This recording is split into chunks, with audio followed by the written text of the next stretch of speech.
परमात्मा की लाठी। एक साधु वर्षा के जल में प्रेम और मस्ती से भरा चला जा रहा था। साधु ने एक मिठाई की दुकान पर देखा जहां एक कढ़ाई में गर्म दूध उबल रहा था। मौसम के हिसाब से दूसरी कढ़ाई में गर्मा गर्म जलेबियां निकाली जा रही थी। साधु कुछ क्षण के लिए वहां रुका। शायद उसे भूख का एहसास हुआ था। मौसम का असर था। साधु हलवाई की भट्ठी को बड़े गौर से देख रहा था। कुछ खाना चाहता था, लेकिन साधु की जेब में पैसे नहीं थे। पैसे भला कहाँ से होते? साधु कुछ पल भट्ठी में हाथ सेंकने के बाद चला ही जाना चाहता था कि नेक दिल हलवाई ने कहा कि एक प्याला गरम दूध और कुछ जलेबियां ले लो। मलंग ने गरम जलेबियां गरम दूध मलाई के साथ खाई और फिर अपने पेट पर हाथ फेरता हुआ हलवाई को उसने बहुत से आशीर्वाद दिए और आगे चला गया। साधु बाबा का पेट भर चुका था।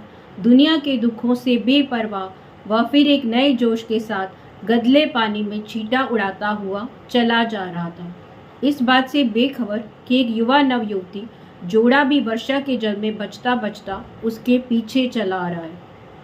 एक बार इस मस्त साधु ने बारिश के गंदले पानी में जोर से लात मारी। बारिश का पानी उड़ता हुआ सीधा पीछे आने वाली युवती के कपड़ों को भिगो गया। उस औरत के कीमती कपड़े कीचड़ से लथपथ हो गए। उसके युवा पति को ये बात बर्दाश्त नहीं हुई, इसलिए वह आस्तीन चढ़ाकर आगे बढ़ा और साधु के कपड़ों से पकड़कर उसे कहने लगा, अंधा है, तुमको नजर नहीं आता? तेरी हरकत की वजह से मेरी पत्नी के कपड़े गीले हो गए हैं, कीचड़ से भर गए हैं। साधु हक्का बक्का सा खड़ा था, जबकि युवा का साधु का चुपचाप रहना ना खुशगवार गुजरा। महिला ने आगे बढ़कर युवा को हाथों से साधु को छुड़ाना चाहा, लेकिन युवा की आंखों से निकली नफरत देखकर वह पीछे खिसकने को मजबूर हो गई और आखिर जवानी के नशे में चूर उस युवक ने एक जोरदार थप्पड़ साधु के चेहरे पर जड़ दिया। बूढ़ा मलंग थप्पड़ की ताब ना झेलता हुआ लड़खड़ाता हुआ कीचड़ में जा पड़ा। युवक ने जब साधु को गिरते देखा तो मुस्कुराकर वहां से चल दिया। बूढ़े साधु ने आकाश की ओर देखा और उसके होठों से निकला, वाह मेरे भगवान, कभी गरम दूध जलेबियां और कभी थप्पड़, लेकिन जो तू चाहे वही मुझे पसंद है। ये कहता हुआ वह फिर एक बार अपने रास्ते की ओर चल दिया। दूसरी ओर वह युवा जोड़ा अपनी ही मस्ती में समर्पित अपनी मंजिल की ओर अग्रसर हो गया।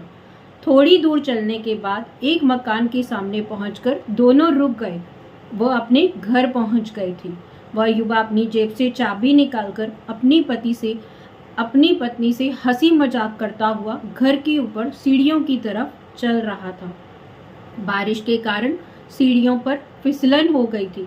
अचानक युवा का पैर फिसला और वह सीढ़ियों से नीचे गिरने लगा।